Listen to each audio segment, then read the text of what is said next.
Satara doctor case. మహారాష్ట్రలో Satara district లో పల్ఠాన్ అనే ఒక చిన్న టౌన్ ఉంది. అక్కడ ఒక యంగ్ లేడీ డాక్టర్ గవర్నమెంట్ హాస్పిటల్లో పనిచేస్తున్నారు. ఆమె ఏజ్ జస్ట్ 28 ఇయర్స్ మాత్రమే. ఆమె చాలా సిన్సియర్ అండ్ చాలా కైండ్ డాక్టర్ గా గుర్తింపు తెచ్చుకున్నారు. ఆమె పేషెంట్ ప్రాబ్లమ్స్ ని బాగా అర్థం చేసుకుని ట్రీట్ చేస్తూ మంచి పేరు కూడా సంపాదించుకున్నారు. కానీ కొన్ని రోజుల ముందు నుంచి ఆవిడ మీద పొలిటికల్ ప్రెజర్ మరియు పోలీస్ ప్రెజర్ పెరిగిందని రిపోర్ట్స్ చెప్తున్నాయి. ఆమె దగ్గరికి కొంతమంది వచ్చి మెడికల్ ఫిట్నెస్ సర్టిఫికేట్స్ ఇవ్వమని ఫోర్స్ చేశారంట. కానీ ఈ డాక్టర్ కి అది కరెక్ట్ కాదని తెలిసి ఆమె హానెస్టీ మీద స్టాండ్ అయ్యారు.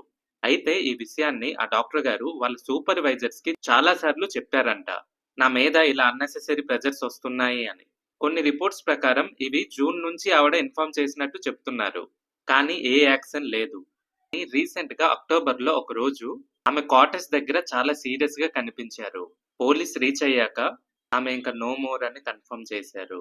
ఈ ఇన్సిడెంట్ అనేది అందరికీ షాక్ లోకి తెచ్చింది. మోస్ట్ ఎమోషనల్ పార్ట్ ఏంటంటే ఆమె చేతి మీద 2 పేర్లు రాసుకుని ఉండడం. అందులో ఒకరి పేరు పోలీస్ ఆఫీసర్ నేమ్ అండ్ ఇంకొకరిది ఒక సాఫ్ట్వేర్ ఇంజనీర్ పేరు. దీని ద్వారా ఆమె లైఫ్ లో ప్రెజర్ అండ్ హెరాస్మెంట్ గురించి తన వేలో చెప్పడానికి ట్రై చేసింది అని ఈజీగా అర్థమవుతుంది.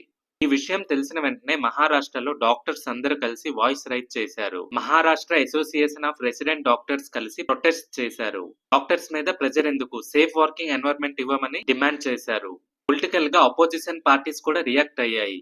ఈ కేసులో ఏమైనా పొలిటికల్ ఎన్వైరన్మెంట్ ఉందా అని క్వశ్చన్ చేసి డాక్టర్ మీద హెరాస్మెంట్ ఎక్కడి నుంచి మొదలైందని రైజ్ చేశారు.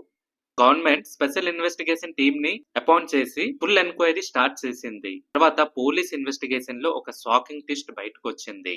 ఆమె రాసుకున్న పోలీస్ ఆఫీసర్ ని అరెస్ట్ చేశారు. రేప్ మరియు అబ్డమెన్ చార్జెస్ తో కేసు రిజిస్టర్ అయింది. ఆ సాఫ్ట్వేర్ ఇంజనీర్ ని కూడా అరెస్ట్ చేశారు. ఈ కేసులో ఫ్యాక్ట్ గనక చూస్తే వన్ థింగ్ చాలా క్లియర్ గా అర్థమవుతుంది. ఏ డాక్టర్స్ మీద అయినా సరే అన్నెసెసరీ థ్రెట్స్, హెరాస్మెంట్స్ ఉంటే వాళ్ళకి పని చేయడం చాలా కష్టం అవుతుంది. డాక్టర్స్ లైఫ్ అంటేనే సర్వీస్, అది కూడా మన మానవ సేవ. వాళ్ళ హానెస్టీ అండ్ వాళ్ళ డ్యూటీని ప్రొటెక్ట్ చేయడం మన అందరి రెస్పాన్సిబిలిటీ.